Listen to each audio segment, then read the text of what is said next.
Greetings, St. Paul's, and blessings on this Thursday.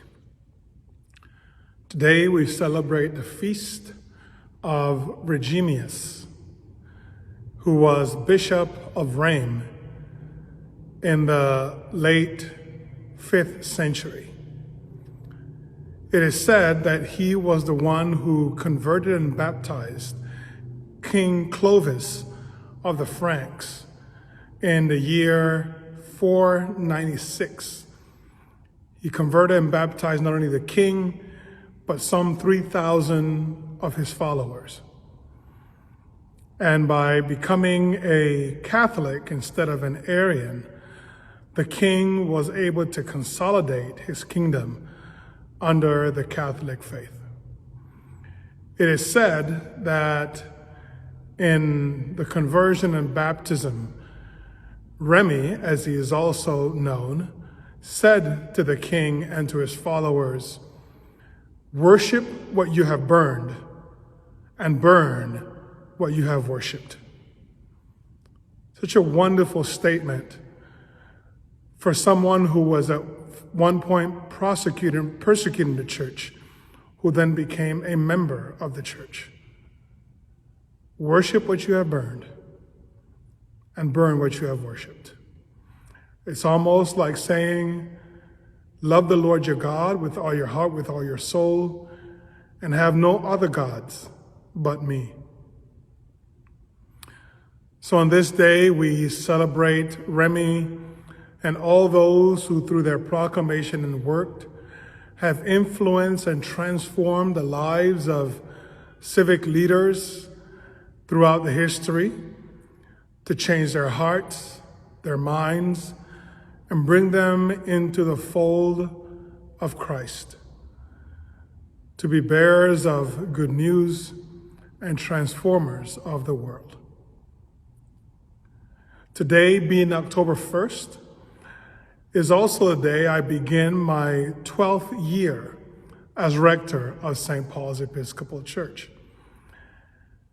It has been a wonderful time being the leader of this faith community. Yes, there have been some hard times as well and some sad times, like when members of our church have passed away or moved away. But at the same time, there have been a lot of joyful moments. Getting to baptize new members of all ages. I remember, for example, baptizing Nola.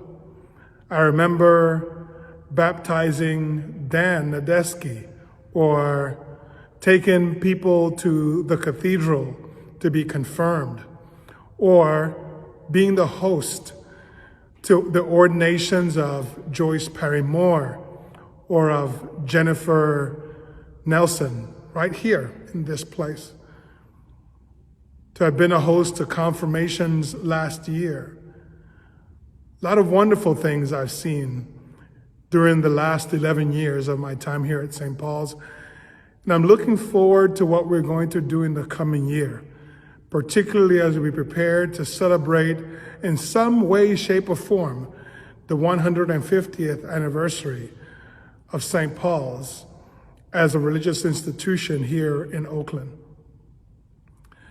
We have still a lot of work to do, St. Paul's, and even in the midst of this time that we are working through shelter in place, this social distancing, only 10 people in the worship space at a time, as we go and work through all these things, we are still called to be a community of faith that proclaims the good news of the gospel and bring hope to the lives of the people of our St. Paul's community as well as the larger Oakland community.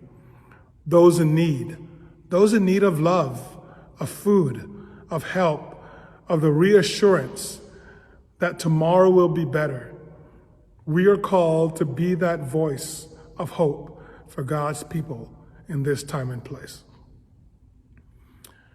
So as we venture into these coming weeks and months, I invite you to continue to pray for the well-being of all the members of this, our faith community, those whom we have touched in different ways through our ministries, and those who we are called to bring new into this fold of God's family in the days, months, and years to come. May God's blessing be upon you today, St. Paul's, and may you know yourself to be guided by God's Holy Spirit, to be a beacon of life and light to the world.